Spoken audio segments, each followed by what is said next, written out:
everyone. I apologize for my voice today because it's a little gone. We're going to try and work through this as best we can.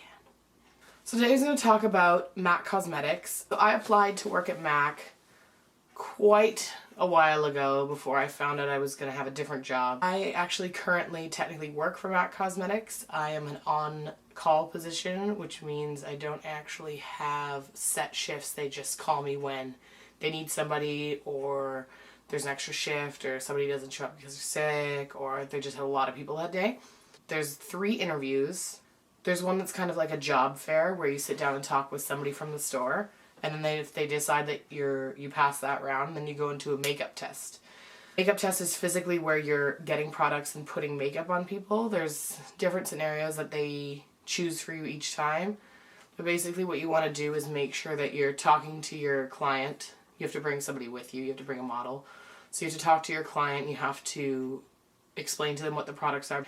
And even though you will be putting makeup on people, they do want to sell the product to the customer. So after the second interview, then if you pass that one, then you're moved along to a third interview, which is with the manager from the actual store that you'll be working at. All of them are in person, so you want to have kind of the MAC look, and they're going to ask you what you're inspired by. For instance, when I went for my third interview, I think I may have got a little heavy on the makeup. I did like a really black, angled, smoky eye. And they're really concerned about what's on trend there. So I thought I was on trend because at the time that I was interviewing, it was the Maleficent collection. So I thought I would do like a dark, like black and purple kind of smoky. And I explained that to them and they said, oh, well then that's good. But I also explained that one of my inspirations is drag queens. The girl that I was interviewing with kind of suggested to maybe tone it down a little bit and be not so drag queeny. When I applied for MAC, I had finished my makeup school and finished my 8-month makeup course.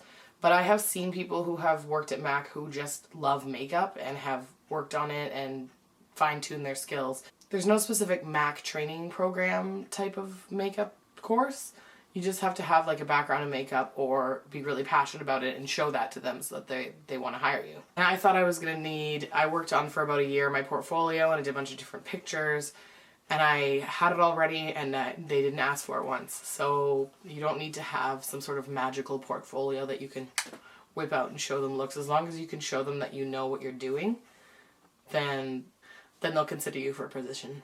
Another thing you're going to need is a professional resume. You want to put on your resume what's going to apply to being a MAC Cosmetics artist. Retail jobs, retail skills, customer service skills, all that good stuff. Make sure that's all nice and highlighted. Just make sure that everything is kind of cohesive with MAC's brand because that's what they're trying to sell. Brand. So if your resume kind of matches their rules, then you're good.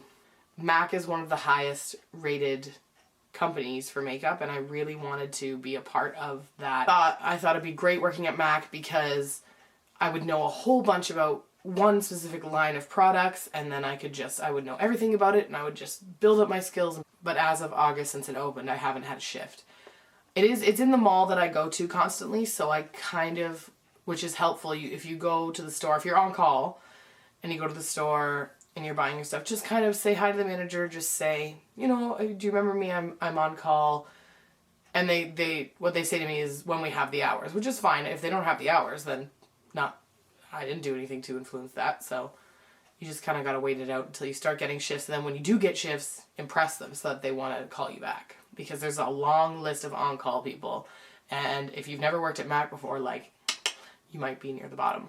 So you have to make an impression, make yourself known, keep going back and saying, hey, do you have any shifts yet? You know, check out what's going on.